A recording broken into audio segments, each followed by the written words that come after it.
Welcome friends to FYF Fridays, the show where we talk about random topics that my friends, my family, and even strangers on the internet have sent in. This was my favorite candy growing up. And there was also this cherry gum. Anytime I'd get my hands on it, it would just melt. And as you can imagine, I'd get it everywhere. I think I have a picture somewhere where I have it all over my cheeks. I always begged my mom every time I saw those two candies, every time we go to the grocery store or anytime we pass by those convenience stores. But I was a kid who loved candy and my mom was a grown-up. So what do you think she told me when I asked for these candies? That's right, she said no. And it wasn't just the candy. There were lots of times where my mom would tell me no when I was a kid. Like when I'd tell her I was done with my food, she'd be like, "There are starving kids in Africa." I don't know why she said Africa specifically, and I've never really asked her why. As a kid, when your parents tell you no, you immediately go into this anger mode. And you honestly see this all the time at the grocery stores. When you'd see a kid try and sneak something into the cart and the parents are like, no. And then the kid would throw a tantrum. Pretty much just negotiation city after that. I was that kid.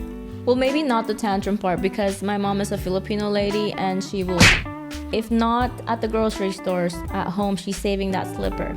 You know what I'm talking about. But internally I was upset and mad because my mom telling me no felt personal. But here's the thing, when wisdom hits you as you get older, you kind of start to see that sometimes there's a deeper reason for things. For the candy, it might upset your tummy or give you cavities. My mom could see consequences that I couldn't. For not finishing your food, yes, we should honor that. Now that we're adults, if you're feeling full, just stop eating. When you're a kid, you don't really see the bigger picture. That might be all the food that your parents have. That might be all the food that your parents can provide for you. Sometimes when you're without, when you're poor, your parents give you that food and don't really eat themselves. The finish your plate is not really about control, it's about love, it's about sacrifice. It's them saying that this is all we have, please don't waste it. You just see what you want and what you're not getting. You know when you're sitting in traffic and you're just stuck, probably mad because maybe you're running late. Why does this happen to me? I was stuck in traffic one time and this should have been a 15-minute drive, okay? Turned into an hour and a half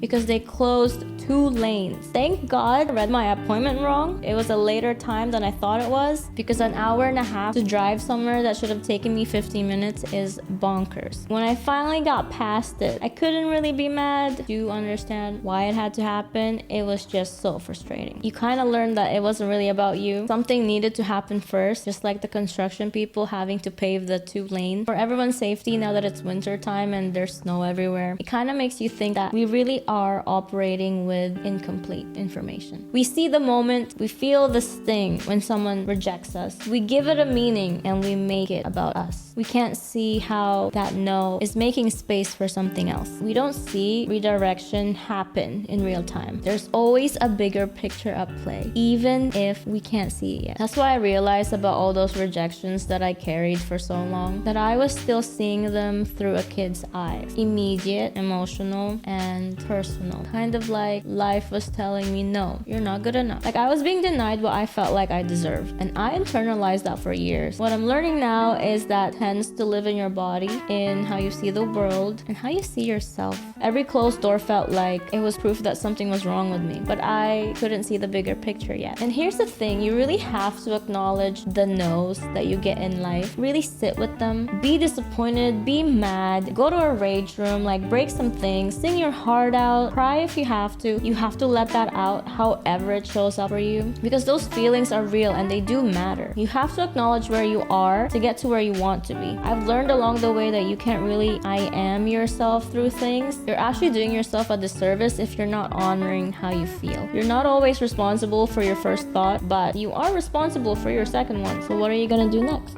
When I finally sat with myself and I started journaling and I really sat with it, okay? Let's start asking better questions because when a door closes, we tend to spiral and ask ourselves, what's wrong with me? But what if that question was, what is this really protecting me from? Every no that you've ever received contains some sort of information, right? It could be wrong timing, wrong person, it could be the wrong path to somewhere. But we're so busy mourning the no that we miss the gift. which is clarity. Because how I felt about what happened and what actually happened can be two different things. So I wrote it down. How I felt about the rejection, the "you're not enough" story I told myself, and then what came after. The next opportunities, the friendships that faded. Now those ones feel personal, but in like a different way, because we don't really talk about friendship breakups, do we? We talk about romantic relationships ending, but outgrowing someone. Nobody really prepares you for that. It hurt because it wasn't this dramatic thing. There was no big fight, and growth tends to pull you in different directions. That feels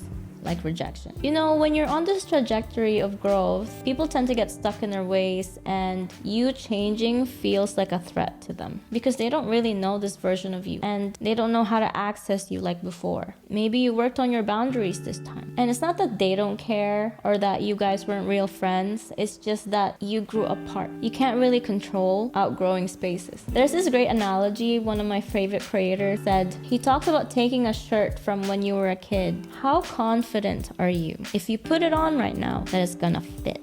Exactly.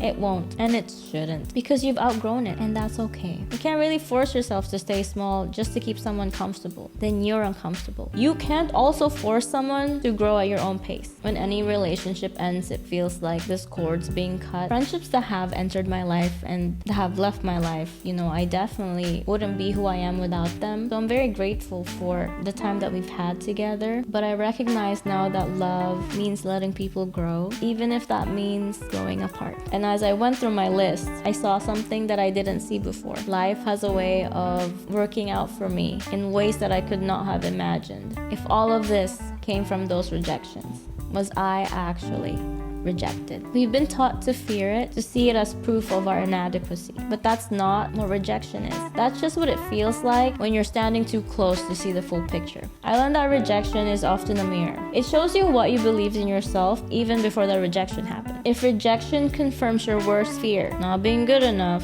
then that was always there. The rejection didn't create it. It just triggered it. Rejection reveals where you're still seeking validation to be worthy. Once you see that, you can start giving yourself that permission instead. I spent so long thinking that I've been rejected, but when I look at who I became, when I look at where I am, when I look at the people in my life, I wasn't actually rejected. I was redirected. It's like my mom wasn't rejecting me from the candy. She was actually protecting me from getting cavities. She could see the bigger picture and I couldn't. Just like the shirt that doesn't fit anymore served its purpose, but I just outgrew it. No hard feelings. Not towards my mom, not towards life, not towards any of those closed doors. Just pure gratitude for the path that I needed to take in order to be where I am right now.